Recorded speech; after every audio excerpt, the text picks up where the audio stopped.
Hey Droobies, Ashley and Ann here to make sure you know about our Patreon.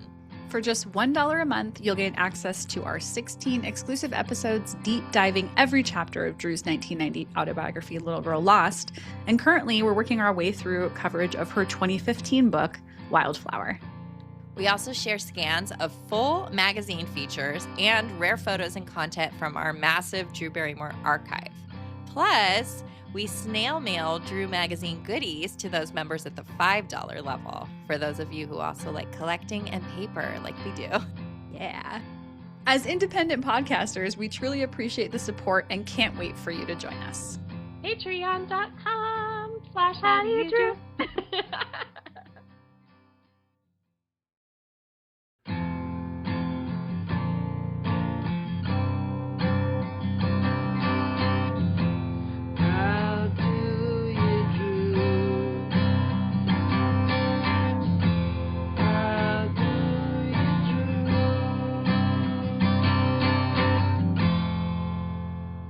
Hello and welcome to How Do You Drew? This is the Drew Barrymore podcast brought to you by the fans, friends, and historians behind the Drewseum. We're drawing on over 25 years of Drewbie expertise to dive into all aspects of Drew's world, from her personal life to her professional career. Thanks to our sponsor and friends at Positive Medium. I'm Anne. And I'm Ashley, and this week we are wrapping up season 1 of Santa Clarita Diet and discussing episodes 8, 9, and 10. Woohoo! It's bittersweet. I know! Bittersweet summer series Santa Clarita Diet season 1.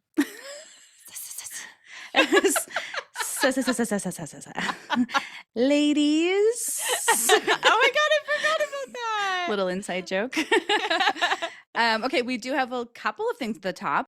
I got a little oopsie daisy. There is a fun thing that we forgot, or like maybe we knew, but we forgot or we missed it. Anyway, in episode 2 of Santa Clarita Diet, there is this drug dealer character named Cole, and they talk about his Instagram account at KidWeed. And I didn't remember that they actually created a real account, and it's still up, and you can check it out. They like had him take all these pictures and like did good captions. Like it's very well done. That is so funny. Definitely worth going back and mentioning.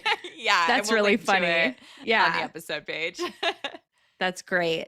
Another thing we want to mention, this is really cool. We recently had 2 big features about the podcast. One that we knew was coming and one that was a surprise. So the podcast news blog Earworthy did a whole write-up about us. Like I probably should have put like some favorite quotes in here, but I didn't get around to it. But how cool was that? I was like on the plane to Hawaii when I saw it. Yeah, and you sent it over to me and I was like, whoa. I was like kind of very curious, like, who is this guy? And he just like does random like posts about different podcasts out there. Like he just seeks them out and I don't know, explores a little bit. So that was cool. That was really cool. There was definitely like a nice thing in there that I really like loved the quote. We'll link to that one too, guys, so you can go check it out. Yeah. And then we had done a really fun interview with a magazine called Women Who Podcast. It's a digital magazine. And this awesome lady, Chelsea, interviewed us. And we had so much fun doing that. And that came out in their July issue. And it's like a 4-page feature on us, which is so cool. That's so fun. It was so fun to like talk about just like the making of the podcast and not like like it's a different way. I don't know. It was like a different way to discuss what we're doing. Yeah, it was a unique way to be like asked by like a podcaster, or at least someone who's like internal on the podcaster like world. That's what they're focused on. Like not Drew or us as fans. It's like us as podcasters. Yeah, especially not Drew. Like it was kind of cool because she came at it with this like, a whole podcast about Drew Barrymore. Like, what is that going to be like? And then she ended up loving it. And we have a really nice little comment from her that we'll get to in a second. Oh, perfect. Yeah, I put in our You've Got Mail section. Oh, great. But yeah, it was really just like a very unique experience. And you have to buy the magazine to view it, but I think it's only like $5. So if you guys are interested, we'll link to that as well. Yes. And that was cool. It's nice to just, I don't know, have people noticing, if nothing else. Okay. So the last thing before we get into our mailbag, August 16th, which is just before this episode is released is our 4-year anniversary for How Do You Drew? Insert like a pause sound or something like that. Yeah, or like fireworks. Like that sound like a gunshot. Bam, bam, bang. So that's kind of a fun little celebratory thing. Also, that's wild because I moved to Maine right after that, which means I've been here almost 4 years. Like, that's wild. So I know. And I was pregnant, and like now I have like almost 3.5-year-old. Like, right. I don't understand time. I don't understand time. I knew that sound clip would come in handy a lot. We've like used it like 3 times in the last week. But this, because it's our anniversary of a couple little things, little fun things we've done in the past, highlights of the last year, some pretty fun stuff, right? Oh my gosh. Well, our Todd Gold interview, hello. Like I feel like people still don't understand what a big deal that is. Yeah. Like co-author, actually true ghostwriter author of Little Girl Lost, who never has given an interview about her since like Celebrity Profile, to sit down and chat with us. That was so incredible. It was so much fun. So if you guys haven't heard that, please listen to and watch our Todd Gold interview because it's up on YouTube. Yeah. We had the episode of Collector's Call air within like that also feels that was so crazy. Cool. Yeah. So when did it actually air? Was it like right after our anniversary? I think it was October. Okay. So yeah, it's been, it was like 10 months ago, but still it's within the last year, and it was a really big thing that we have to talk about. And they did mention the pod, or they like showed the podcast homepage on the TV screen, which was neat. So our little piece of publicity before these like recent little ones. We also finally covered Charlie's Angels in the past year, which we had avoided. And then once Ashley dove in, it was like, okay, this is not as scary as I thought it was going to be. Like, I know. Avoided, and then I'm like, it's my personal like favorite that we've done, maybe of my favorites ever, but definitely the past year, like feels like the biggest accomplishment of an episode. It was so well received by so many people, which meant a lot to us. Like we poured a lot into it, and I'm just really proud of that one. And it's crazy to think we still have to cover Full Throttle. I feel like that feels somehow less daunting. Oh, definitely. But I agree. We'll do that. We'll do that soon. It feels like a summery thing. Yeah, it does, because it came out in summer. Right. And actually, I was just talking to Jolena, my friend who's visiting. Our friend Jolena. Jolena, you want to just like say hi? Hi, Drewbies.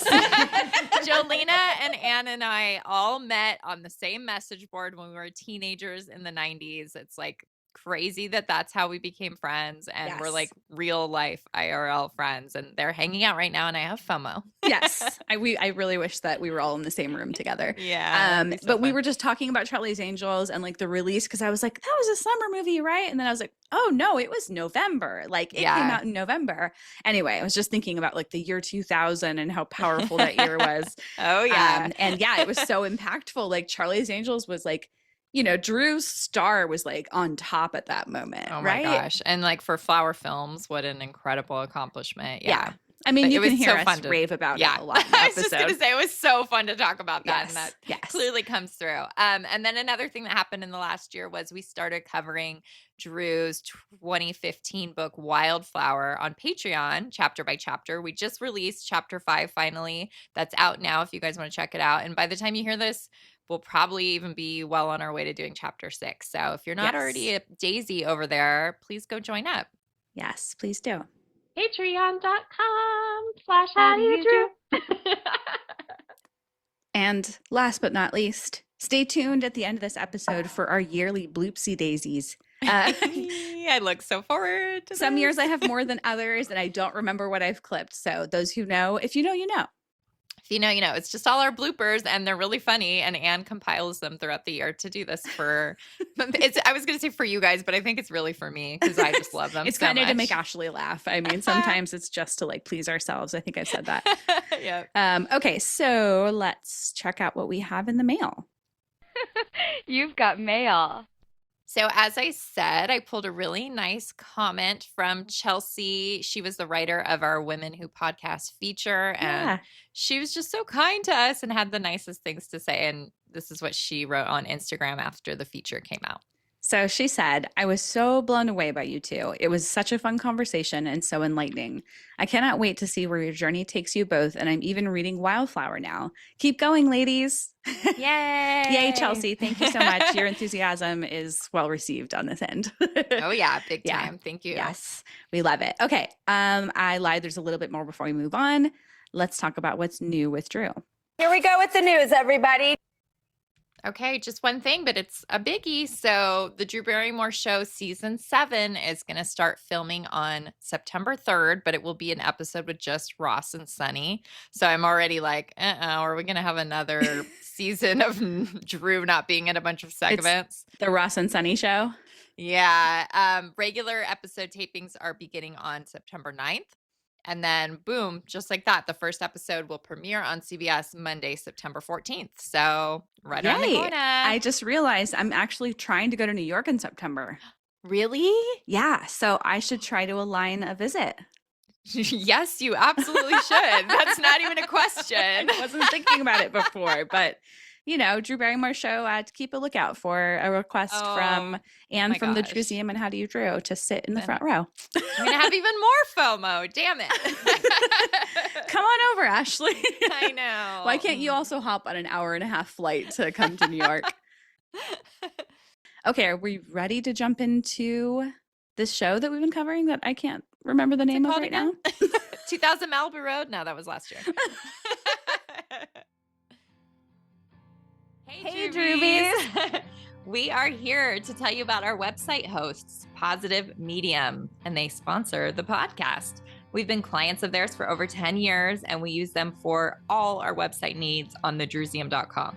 Their services include customized web design, professional coding, search engine optimization and marketing, plus hosting, which has been huge for us for many years.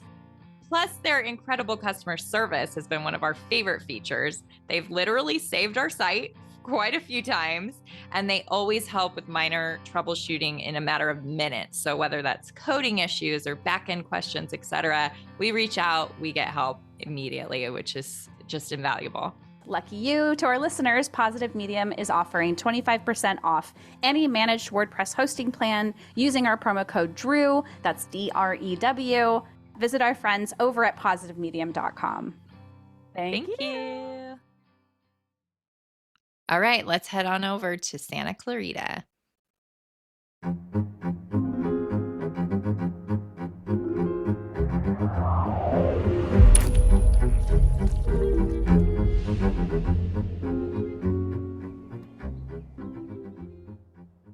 All right, let's get started with episode 8, which is called How Much Vomit? Lovely.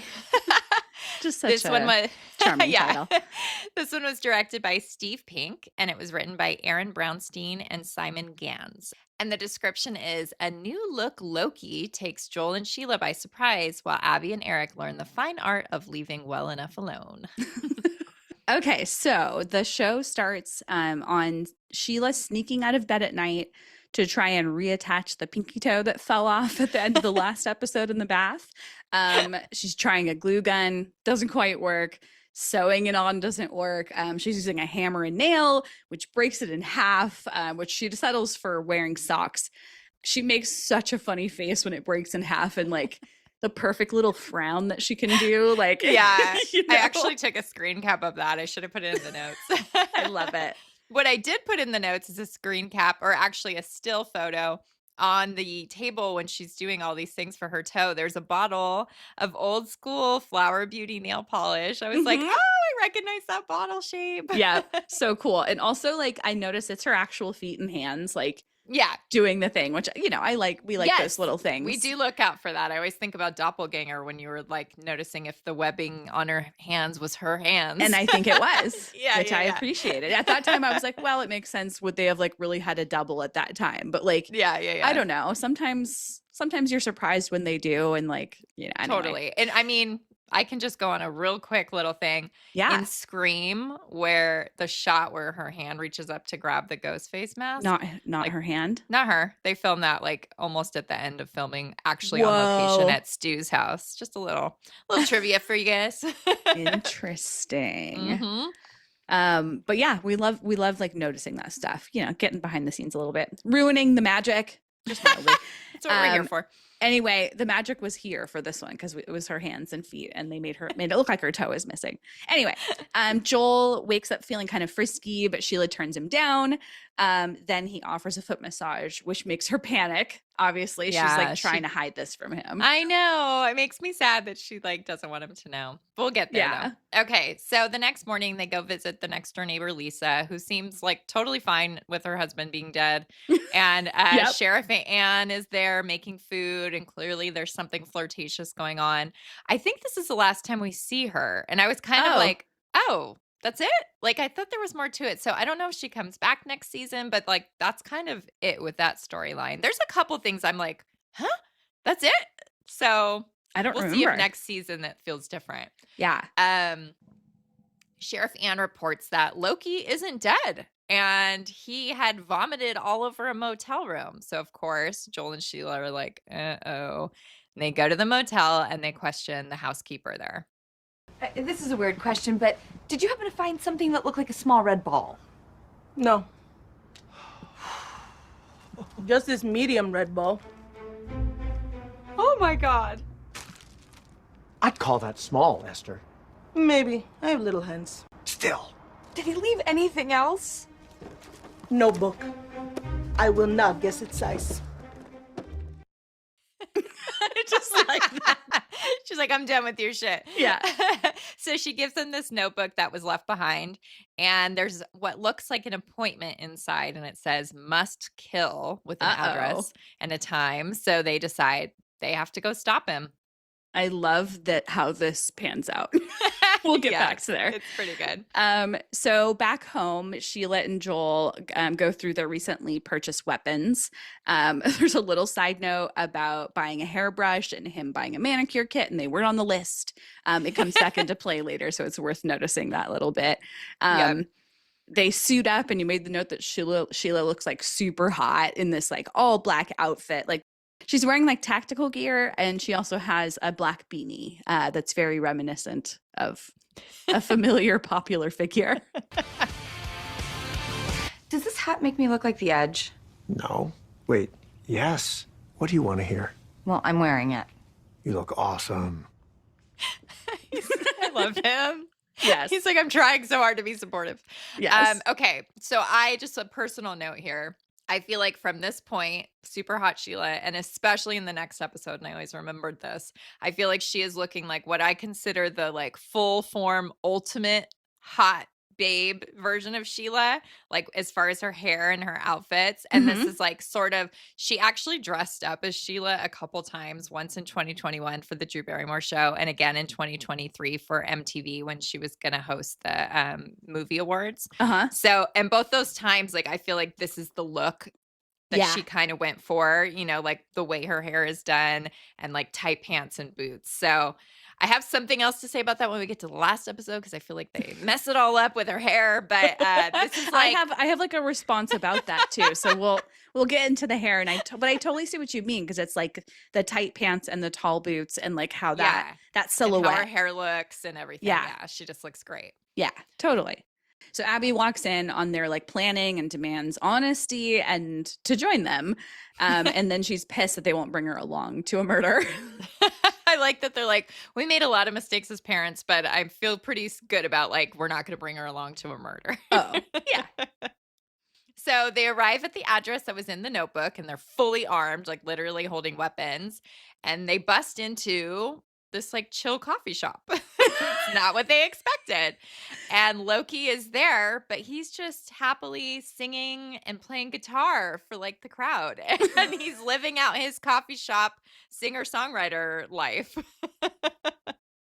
Plot twist. It's pretty funny, the reveal.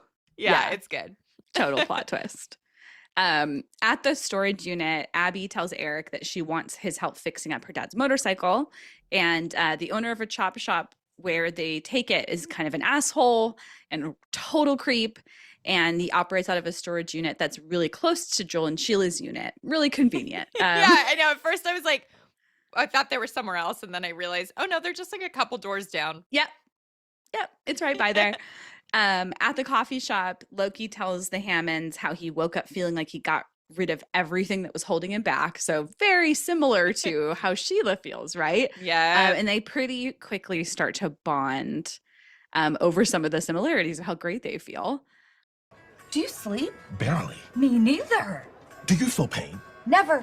I carried a beehive out of our front yard. I stared at the sun for an hour. I ate a bottle to drive some drunks out of a park. You did? When was this? Thursday. I can't believe we were going to stab you in the brain. We have so much in common. We have so much in common. So it turns out this must kill from the Notebook was about his musical performance tonight at this coffee shop. And Sheila wants a copy of his homemade CD, which turns out is called So Alive. I just love that little touch. And I love how it like literally looks like he like used a printer at home. Like it's perfect. Yeah. It's a really good prop. Well done. It's really funny. Loki explains that his old gang leaves bodies for him to eat in the Magic Mountain parking lot. And he invites them to join him for a meal. Joel is clearly feeling left out of the undead club when like Sheila reveals to Loki he's not one of us, basically. Yeah, that's right. And Sheila sends him away and tells Loki about her toe. And they kind of decide that they need to look out for each other because they've got these very similar issues. Fucking toe fell off. What? The little one, it just dropped off. Has anything like that happened to you? No, that must be awful. I haven't told Joel yet. He's not going to be able to handle me deteriorating. Maybe I can help you. Really? We're the only two like us. We have to look out for each other and learn from each other. Thank you. And may I share something with you? If you miss eating pizza, eat a man who just ate pizza. Smart. It's really I funny. just like the touch of like, Yeah. it's just silly. Okay, so the next morning, back at the chop shop, the teens get there, but they discover that the dude is dead from a heroin overdose. Oops. Again, like I thought this was going to play out very differently than it really doesn't go anywhere. Yeah. Eric says, we cannot call the police because there's illegal activity happening all over the place with your family right now. Joel's bike is there, but it's in pieces. So to make her parents less mad, Abby's like, okay, I'll just get this dead body to my mom. And then the teens struggle. They try to like wheel him on a dolly to the meat freezer, but it doesn't fit. So they wheel him back. And it doesn't really like go anywhere. Yeah. And ultimately it's like that body doesn't get used for her mom. No, I know. Seem It like. was like, oh, he was such a jerk. I thought that was the point, but nope, she doesn't get him. Yeah, it's like motorcycle places them there. Okay. Yeah.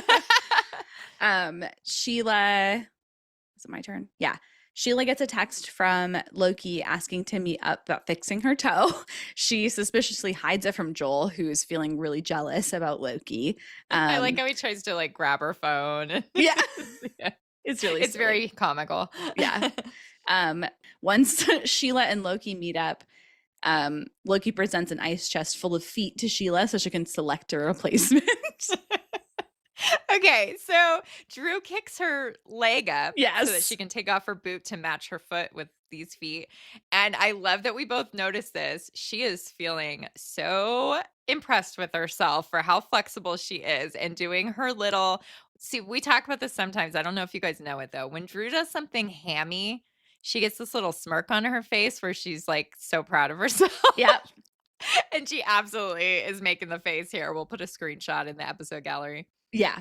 It's like you can always see when she's like about to do something Yes. or has done something Yes. that she's like proud of or like look what I'm doing. and she loves showing that she can just put her leg like basically straight up right It is next to herself. very impressive. I'm jealous. It is. It's very flexible, but I was like, oh, she yeah. There's the smirk. There's the like, yeah, she thinks someone's gonna go, ooh, and she's right.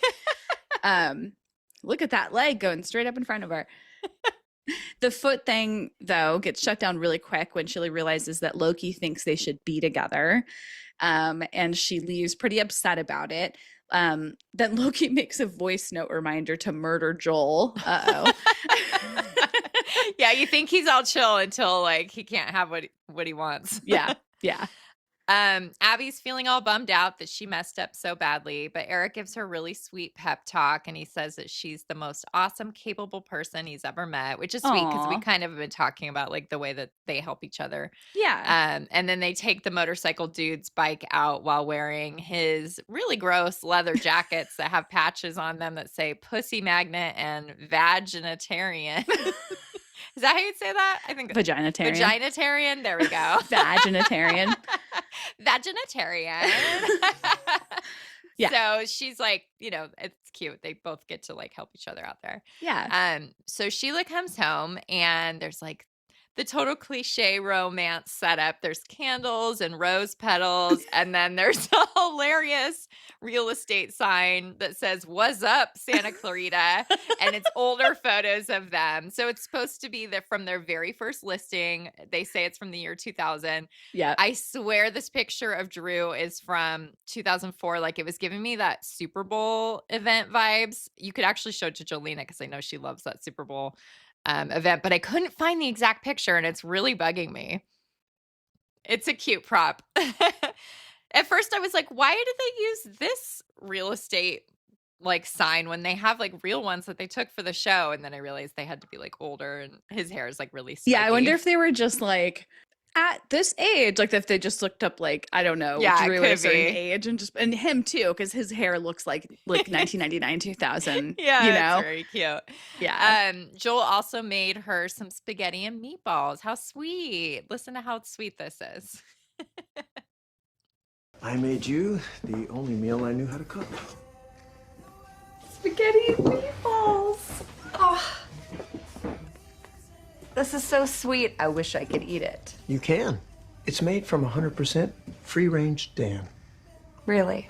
The noodles are striated biceps. The meatballs are from, honestly, I don't know where they're from. It was a horrible mess, somewhere in the chest cavity. I can't believe you did all this. It wasn't easy. I puked twice. Also, I think we're gonna have to throw out the pasta maker. I left it to soak, but it's not looking good. Did you try vinegar and baking soda? That's how I got Gary out of my shoes. These exchanges. He's so sweet. The He's so dedication. I puked twice.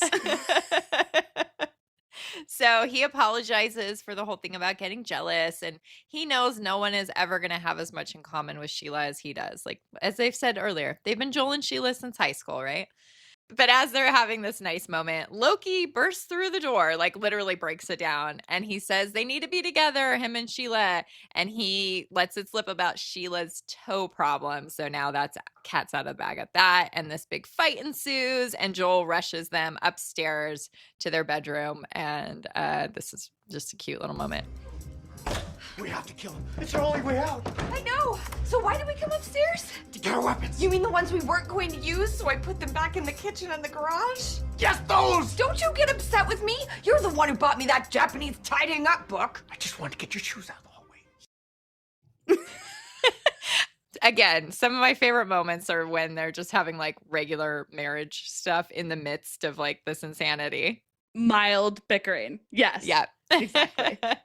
And while barricading the door, Sheila admits that she didn't want Joel to know about her toe, and she just doesn't know if she can handle things or if he can handle this whole thing. And she's like, what if I lose control and you have to kill me? And he's, of course, always like, we'll figure it out. We always have. Yeah. And it's just very sweet. Another one of those sweet exchanges of like support and like reassurance. Loki gets through the door that they barricaded, and the Hammonds are nowhere to be seen. They set Loki's CD on the floor of their closet as kind of like bait. And they sneak up on him and they stab him in the head from both sides with a pair of nail scissors and a hairbrush. And those are the ones that they bought at the beginning of the episode. Great. And Joel says, I take back everything I said about the brush. Joel got the body into the car since the undead cannot apparently eat the undead. So it was not really useful to them in that way. Yeah. And then I was like, I don't think there was any resolution to what they did with his body, No. right? No, I feel like they kind of he just Weird. like kind of vaguely says they'll get rid of it or something, but like no, I don't Maybe think they show go it. put him next to Gary in the desert. Maybe they got another storage tub with a lid this time. That Maybe. guy's huge, so good luck, Joel. Yeah, good luck. Truly. Joel wants to see Sheila's toe, which she is really trying to avoid. Come here. I want to see your toe. I don't think so. Maybe you never have to see it. Maybe I can just have sex with my socks on. Or heels. I bet you'd like that, wouldn't you? I would, but eventually I'd want to take them off of you. Okay, get ready to have whatever the opposite of a boner is. So good. And of course, once again, Joel is extremely supportive and encouraging, and he says they'll find the guy with the Serbian book and get the cure. But then the episode ends with one of her eyes just suddenly dangling out of its socket. Oh, man. Uh-oh.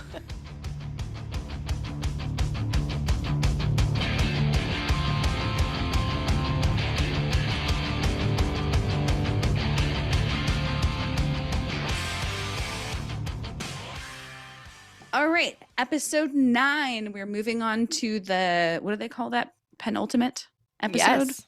It is called The Book! Exclamation point. Exclamation point. It is directed by Tamara Davis. What?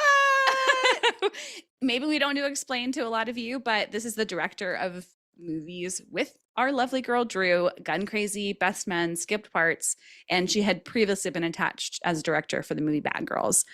Just another little tidbit that's pretty important, but it sets the stage about their relationship. 16-year-old Drew lived in her house for a while. So there you go. Also, one more fact. Inevitable, how do you Drew guest? We will have her on. Once she's done with this like film festival circuit she's been on for months, right after we wanted to get her on the show. Yes. I'm hoping we can pin her down because she Yes. did agree. I'll just spoil that. Like she did agree to do it. She said she loves Drew and she'll do it, but we haven't been able to get her to like stop Yes. traveling the world. Come on, Tamara. Yes. But it's cool. You know what? I'm actually glad that we haven't done it yet because we got to watch this episode. So a good we can point. include this in our conversation with her a little bit better. That's a really good point. The writer of the episode is Sarah Walker, and the description is Joel and Eric seek out the mysterious Anton at a paranormal convention while Sheila and Abby bond over their shared love of bad behavior. This is a very like simple episode. Like not very much happens for being like almost the end of Penultimate. the season. But Yeah. Again, I love her look so much in it that I'm not complaining. So we open up on Sheila meal prepping, which is the equivalent of her putting body bits into baggies labeled with the days of the week. Yes. Joel comes in with some great news. He's finally heard from Anton, the guy who has the Serbian book. Sheila's eye is still a little wonky, and she says it's been drifting since she had to shove it back in. I think the effect here, I don't know what they're doing, if she has a contact in or what, but it's really good. I was wondering if they just put, I think they probably put like a contact that covered a bunch of her eye that made it look like it was off center because it looks really good. It's great. Yeah. I know she can cross her eyes, but not like this. No, it was like stuck out of place. Yeah. Joel reluctantly agrees that he'll help her with the eyeball, but first he wants her to know that Anton agreed to meet up with Joel if he would finally stop calling him, which I thought was funny. Yeah. And they're going to go meet up at a paranormal conference that day. He meets you, you put on your little horror show, you eat a finger, let him stab you in the stomach, and you'll have to let us see that book. Okay, happy about that. Less happy about being called a horror show. Oh, wait, right there. Yeah. Okay, now press it until you hear a pop. No. Come on. Go on.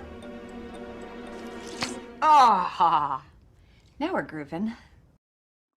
Now we're I grooving. love her like, come on, like, Yeah. don't be a pussy. Yeah. And then she like goes right back to her little shining, like little big smile. Yeah, so Everything's cute. fine.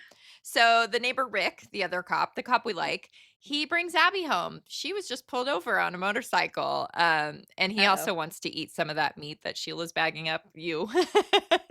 I want to say something else about the meat is Yeah. like, why wasn't one of the solutions about like how to save the meat to cook it? Because she clearly has like cooked body meat in these bags. That was I don't when they know. were talking about freezing stuff. They didn't talk about how you could like, I guess you'd have to cook it and then still freeze it. I don't know. Anyway. It just You're felt like asking the wrong person. I just thought she had to eat it like raw and not cooked. But Yeah. you know, what do I yeah. know? What do I Interesting. know? Okay. What do we know about cooking meat? Not much. Really, So- very little. Abby tells her parents the entire story of what happened with the motorcycle and the chop shop and everything. Her parents are horrified and upset. And of course, Abby's super nonchalant, as she pretty much always is. Yeah. And Sheila decides, you know what? I'm going to skip the convention today. I need to spend time with Abby. And that's the priority. So Joel decides he'll take Eric along, the next door neighbor. And of course, he's stoked about that. So while picking up Eric, Joel finds out that Eric actually knows about him killing Dan. Whoops. Yeah, I do love I this think line. I think he says something like, "Oh, so that's something you know, huh?" Yes, Great. he does. But I love this little line that you like clipped out here where he says, "But I refuse to be defined by the one time I murdered somebody." And Eric's not upset at him about it. It's like it's resolved very quickly because, as we've established, I hope you're watching along, Dan was not a great guy. Nope. At the storage unit, Sheila and Abby are returning the motorcycle, and Sheila's trying to suggest fun things for them to do together. They like mentioned going to tea. Yeah, and she's trying to just be very like normal life and no more violence or chaos. And it's, you know, of course that's not going to work out. Yeah, it follows them. The brother of the dead chop shop guy is there at the storage unit and super pissed Abby has the bike. He refuses to give Abby's money, to return Abby's money, which makes Sheila very angry. We love an angry Drew. Oh yeah, potty mouth Drew. Yeah, like funny angry. And this, I think, falls into that category. Now what lesson are we learning? To let it go. We're gonna go have our tea, and we're not gonna let our day be ruined by some pervert who can't even look us in the eye when he's cheating us. What kind of tea are you gonna get? Probably like a nice steaming cup of fuck you, motherfucker, you donkey fucker! Give us our fucking money back!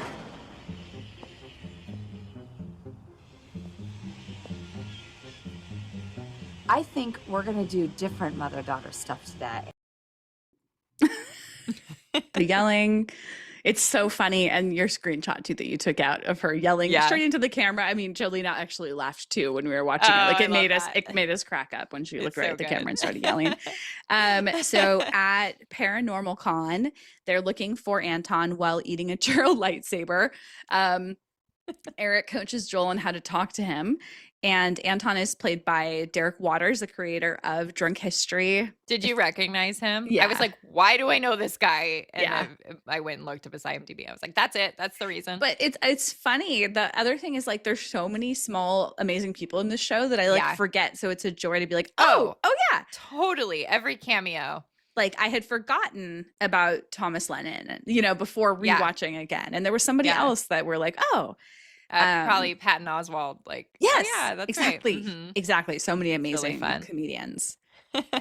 So Sheila and Abby go through their storage unit, because again, they're just like a couple doors away, to find, you know, a non-violent solution to making this chop shop brother give back their money. And Sheila's really concerned in this episode that Abby doesn't want to go to college. Oh, look! It's my old college pencil. What? Not really. I'm just looking for a way to talk to you about college. Why don't you want to go? Maybe I just want to live a little freer. You know, like you do now. Less about planning in the future and more about living in the moment. Yes, it's fun to be carefree and spontaneous and less hireable in a depressed job market. Plans are important too, honey. Plans?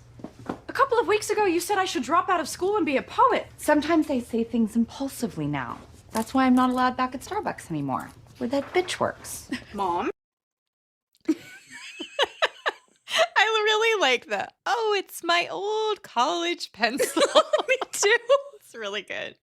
It's perfect. It's perfectly like nonchalant. Yeah, you know? like what are you talking about? Yes. And anyway, in the storage unit, they find an old Raffi CD that used to be Abby's, and they blast Baby Beluga outside the chop shop, and Drew's doing like very classic Drew dancing. Yes, she totally is. Anton back at the paranormal con, which again, very convenient that it happened to be so close in Oxnard. Anton is giving this whole talk like conspiracy theories, and he's ranting about the man and all this stuff. Yep. And Joel pipes up and asks about the Serbian book. Anton says he has a digital copy of it on a thumb drive that happens to be gold plated on his necklace. And he's also like all paranoid that Joel's from the government. I think he says something like your hair is way too thick or something, right? Yeah.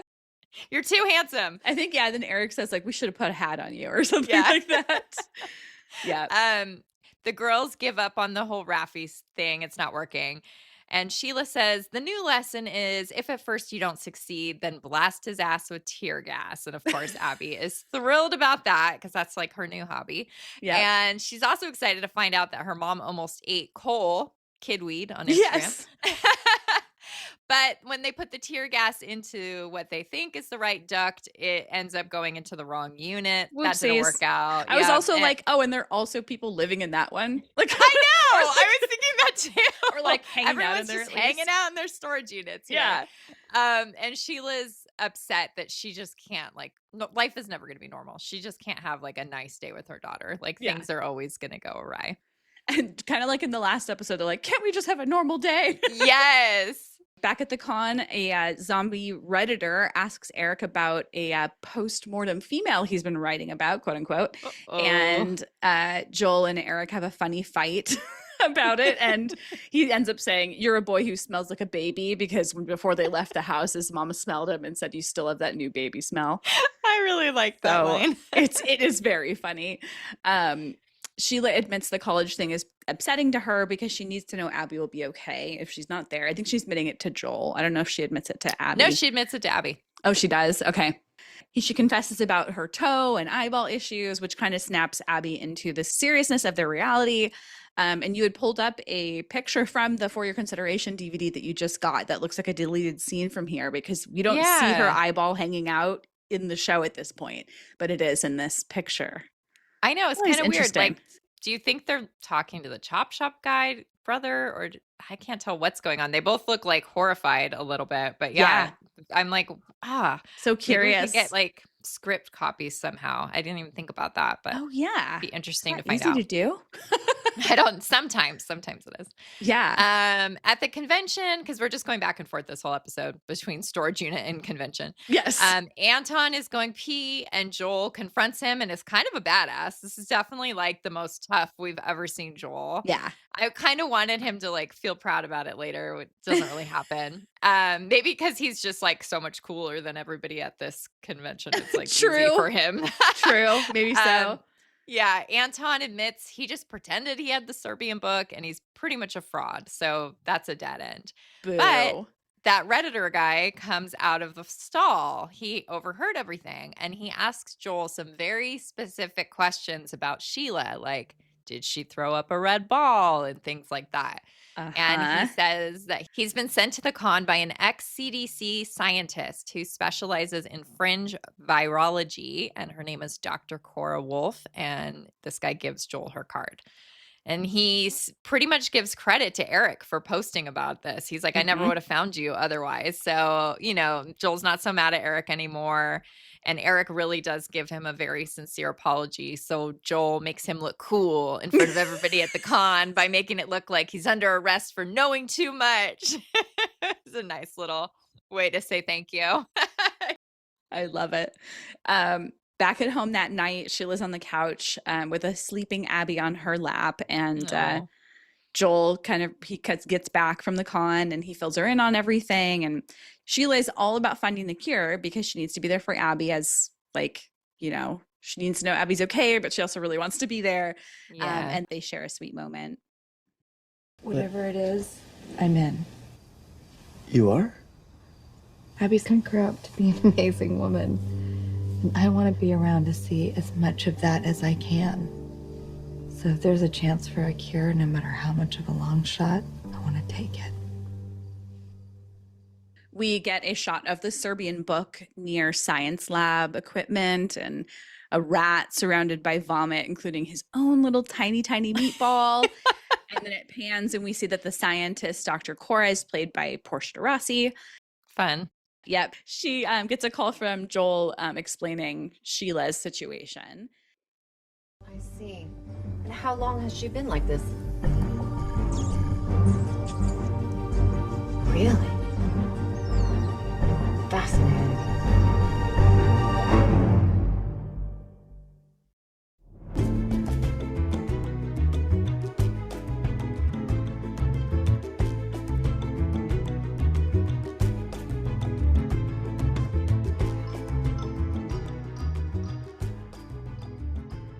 Now we're at the finale, which I felt a little let down by. I don't know. Maybe knowing that there's like 2 more whole seasons helped a little bit, but I was a little like, oh, that's it. Okay. Because a lot of like nothing really gets wrapped up in a good way. But let's get into it. So episode 10, it's called Baka, Bile, and Baseball Bats. Alliteration like that. We have another fun director reunion. This one was directed by Dean Pariseau, who is the director of Home Fries. Cool. Love it. I'm almost positive there's another like previous Drew director who shows up in another season. So she had to have something to do with this, right? Like these aren't people who normally do TV. Like she must have like called them in, which is just really fun to me to think that she'd be like, oh, I need the guy from Home Fries, which is also like kind of a similar tone, wouldn't you say? Because it's dark comedy. Like, dark comedy. Yeah, that's very true. Sense. Oh, I'm like thinking through this right now. Yeah, you're like, why would they do that? Yeah, actually. Yeah. So this episode was written by Clay Graham, and he also wrote episode 3, so that's fun. And the description is, Dr. Wolf is ready to get down to work, but with Sheila growing more aggressive by the minute, Joel worries it may be too late. Dun, dun, dun. Dun, dun, dun. All right, can I start right at the top just talking about her hair in this episode? Yeah, go on with your hair rant, and then I'll give you a little bit of like a reply that I don't know. Well, we'll see. I just have like a little bit of a thought about your... I just hate it. You know, I hate when her hair has this like, it's almost like it makes an M, like McDonald's arches from the middle, and it's like blown back from her face. Every once in a while, she has her hair like this, and I don't like it. And it kills me that this is supposed to be like Sheila's ultimate form. Yeah. And she has this hair after it looked so awesome in episodes 8 and 9. So I have to just like rant about that for a minute. And I'm sorry. I know it's really shallow, but it really bugs me. On a positive note, I do love her new vampy dark nails. And I know that when she was about to start season 2, she took a picture of her dark nails on a script. And so I was like, oh, it's like those nails. Yeah, cool. That's fun. I will say, I feel like maybe their thought about this blown back hair was like that she gets kind of feral in this episode. Okay. And then she kind of looks more like lioness or something. I don't know. Yes. Oh, so, I like that take. I mean, because there definitely is a difference. Yeah, and it's like it had to be intentional. Does that hair continue into the second season? No. Well, maybe first episode might like pick up from where we left off. But I think it's like it's linked to kind of like how she acts in this episode. Okay. I like it. I'll let it go. Okay. I'll try to pretend not to care anymore. Just think of her as being a little more like feral. Wild. Yeah. Okay. I like it. Yeah, she's a little more. I think she looks more wild, so I think it works. Like Cool. I understood your rant, but I also am like, I think it's okay. Okay. Rant complete. Yeah, this conversation's been tabled. Let's go on. Let's move on. Episode opens on kind of a Star Wars-esque text scrolling saying the Cora Wolf story, while Eric does a really cheesy narration. And it goes on for a while, but it is pretty funny. It's a video he made using stock footage that he's showing to the Hammonds to just like give her history, but it's kind of absurd in a really funny way. As you would expect something from Eric to be. Yeah, totally. He's pretty funny. Soon be sent to a special school for geniuses.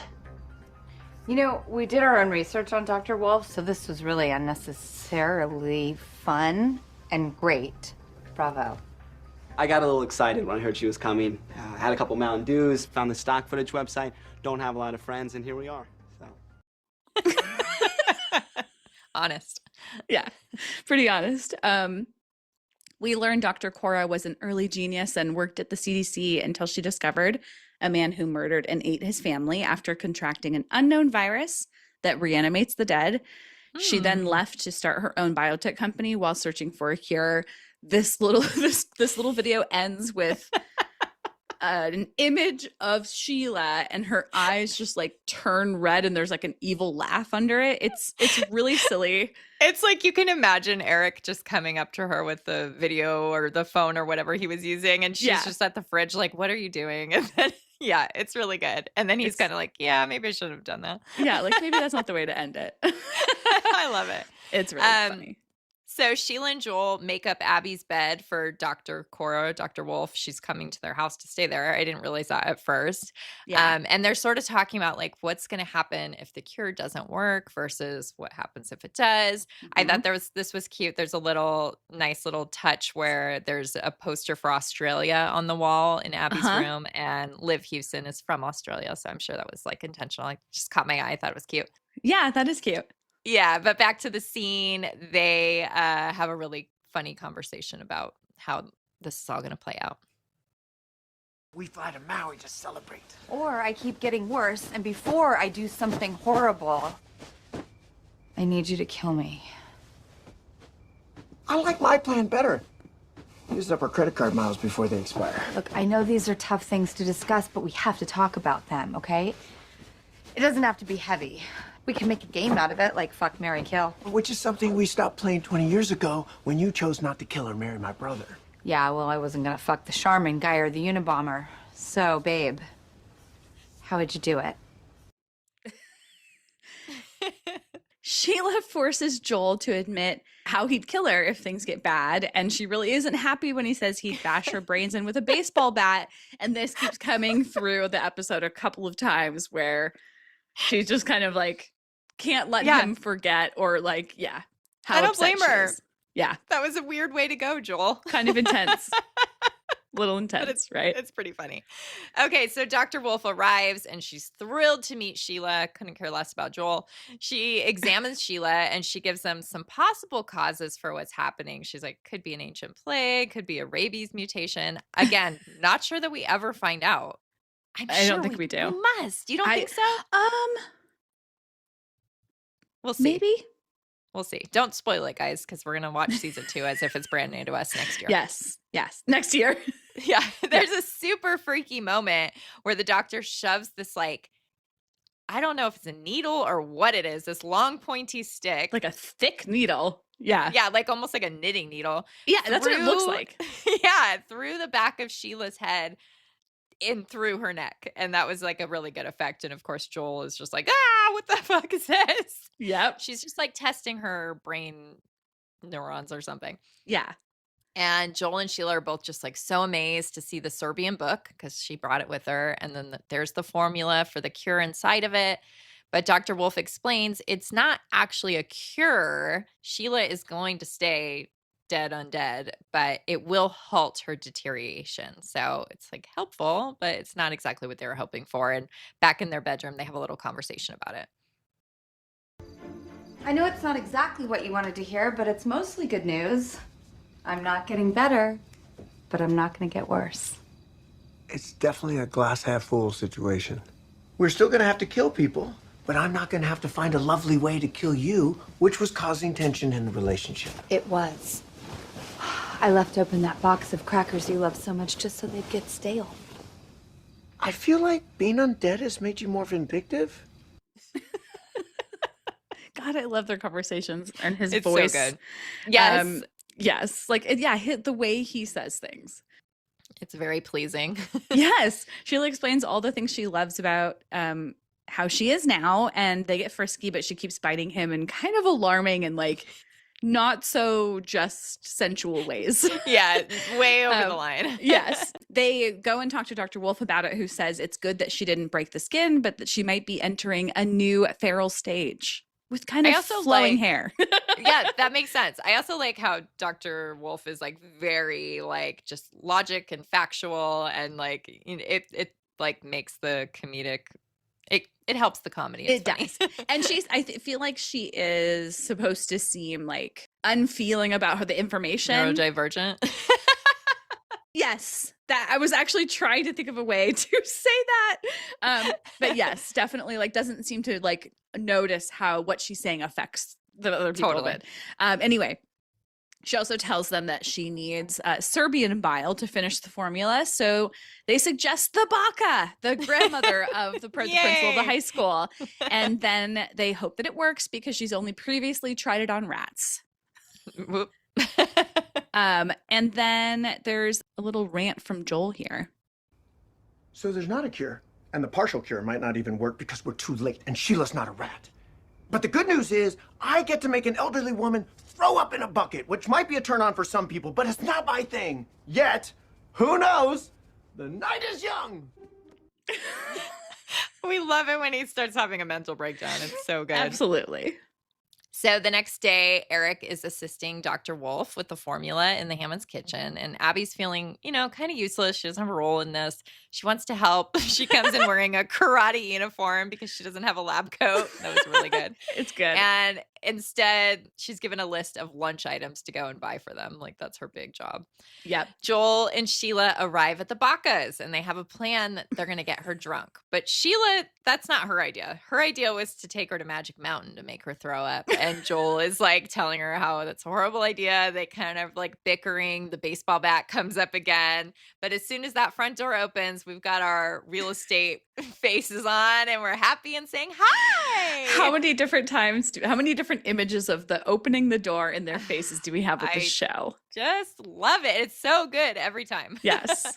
And the Baca is happy to see them because they brought some Serbian liquor, and she likes that. And they also brought her a bucket. I mean, she really liked that empty box from before, so why she not? loves containers. Yes.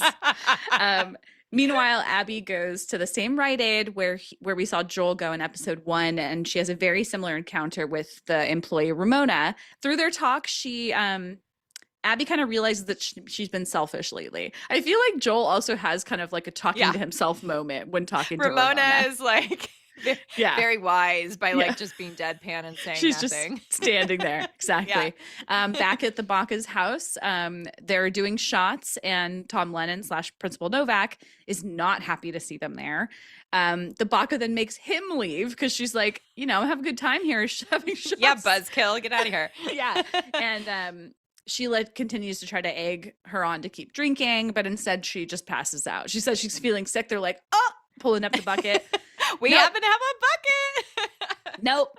And then silliness continues in the science lab. Abby injects herself with what they're working on in the test to see if it's safe for her mom. She kind of does it without consulting with anybody. Yeah, it's just like, boom.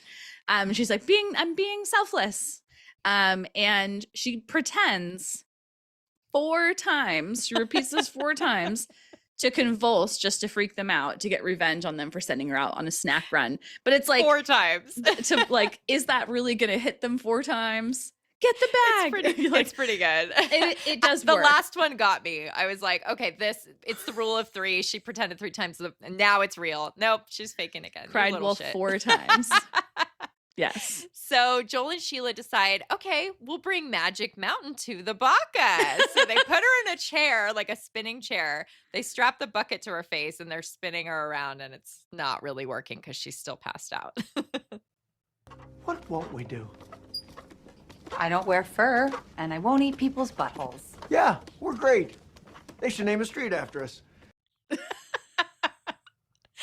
And then, they're just talking, and Sheila wants to know if Joel resents her, and he denies it, but she basically goes feral. Okay, there's that lioness hair coming into play. I get it now. And she attacks him because she wants him to admit it. And yeah, it's a big like fight scene. Again, I'm thrown off by the stunt double because I think her hair is just like way too blonde. Yeah. But Sheila stops when he holds up a piece of broken furniture, almost like a baseball bat, and she gives him this look like, see? And so he admits that he is angry. He doesn't like all the things that they have to do. He doesn't like cleaning up after bodies and all that stuff. Yep. And before he had hope, now he knows their lives are never going to go back to the way they were. Okay, so he doesn't know if he can keep doing this, but he's going to try because that's our dedicated People online call him a man wife, apparently. I've been that seeing works. lately. Yeah. Sheila apologizes and she says she will do whatever it takes to make this work. But thanks to Principal Novak, the sheriff's department's been called. They arrive at the door right when the baka is about to be sick, of course. So Joel sends Sheila away. He's going to stay behind for the bile, but unfortunately, I like how I said that so like nonchalant. The sheriffs come in and they tase him. Back home, Sheila tells Abby to chain her up in the basement. You make this note here about California basements in movies and shows. Like, not really, like they don't really exist that much in California. No, it's almost funny not at because they all. do, but not as much as like the East Coast. But I was actually just talking to somebody about it, and they're like, they don't exist that much on the East Coast either. And I was like, I don't know. Every building I go in has one. Like, yeah, I was just watching an episode of Buffy that really heavily features the basement, and again, Southern California. Like, no, this is not a thing. Yeah, but earthquakes, guys. I mean, like look that up. But it is funny when that happens in shows because it kind of takes you out of it a little bit. We see Joel explaining stuff to someone who looks like a doctor, but they don't reveal their face quite yet. We see Dr. Wolf leaving the house because there's no bile to be found, and she can't be found there after Joel's arrest. So things are kind of unraveling on that side. Yeah, I don't think it goes anywhere. I don't think. Again, I don't remember, but I don't know that she ever comes back. So all of this was for nothing. I know, and I don't remember either. But she does leave everything that she's been working on, including the book with Abby. So they have this book that I guess has some at least insight. We'll see that next season. Yeah, I didn't note it here, but we see Abby like trying to call to see if she can get a Serbian exchange student like immediately. That's right. That's funny. That's right. Joel continues to babble, and we realize he's been committed in a mental hospital. Whoopsie. The chained up Sheila in the basement gets a call about a house listing. We hear that duck ringtone again. That was a nice little callback. Yeah. And she says hopefully by next week she and her husband will be free. It is kind of vague though. We don't really know if she has any understanding of what's going on with Joel.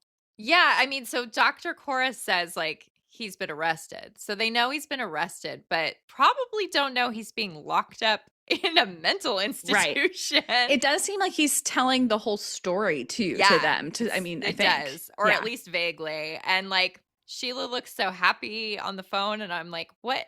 Is she just being delusional at this point? Like, I don't know what happened at the end. It just all seemed to get like crazy to me in a way that I didn't fully follow. Yeah. And I'm hoping when we pick up season 2, episode 1, because I think it immediately starts at the same point. I'm hoping it makes a little more sense. But that's the end. That's our finale, guys. That's the very end of season 1. Ooh. Tomorrow's not great for me or my husband, but hopefully next week, one of us will be free.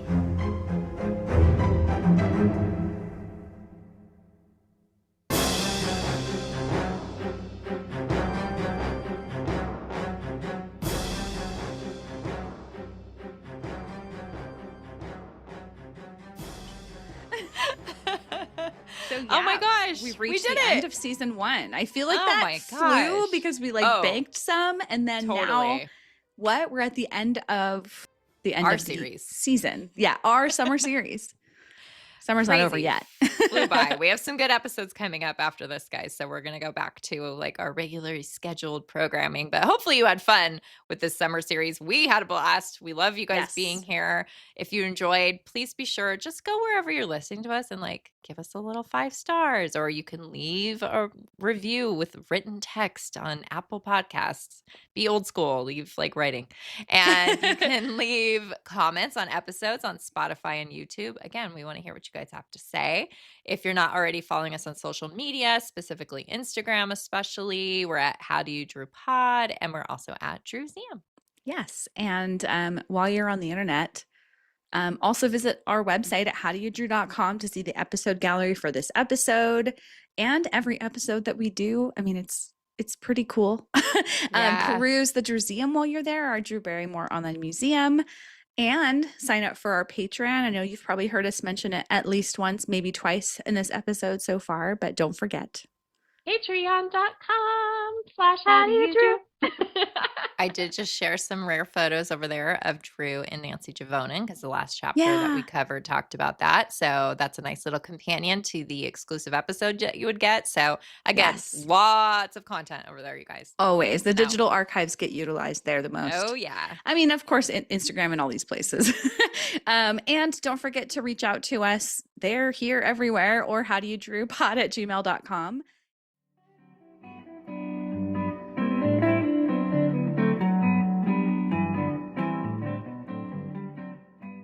Thanks for sticking around to the end. As a little treat, here's some bloopers, or what we call bloopsie daisies, from How Do You Drew over the past year. Enjoy. Yeah, so the good girl roles. She handled it with such grace and poise. Grace and poise. But yeah, so flower eyewear is out there. What do we got? We got a lot of random stuff to talk about. Yeah, some fun fandom. Oh my God. Some fun and random. You're on the web, or stop, Ann. You're on the internet. You're on a website. You're on the website internet. You went on that old World Wide Web. You're on the www all the time anyway. Her breakup with Jamie and the movie Grunge Crazy? No. Grunge Crazy. The movie Gun Crazy. Whatever. Do I know what I'm doing? Sort of. Sort of, kind of. Making it up as we go. As we go along. Here goes. The Barrymore profile. Okay. She's a dynamic presence. Sorry, she's a dynamite president.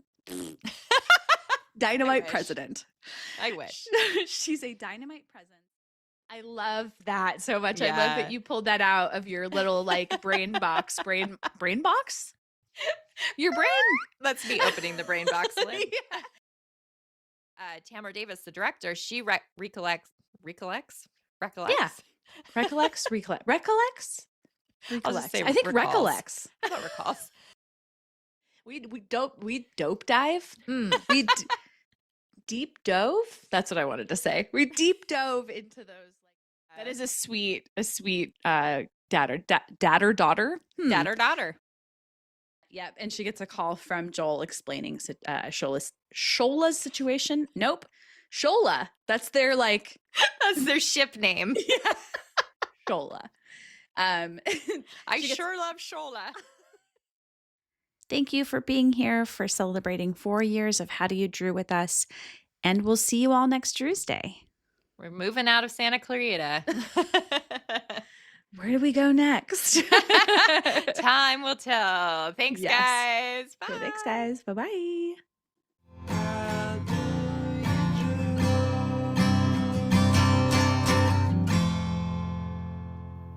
This episode of the How Do You Drew podcast was researched and produced by Ashley and Ann from thedrewseum.com with help from our sponsor, Positive Medium.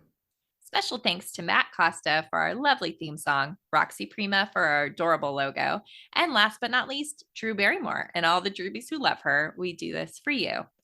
Thank you.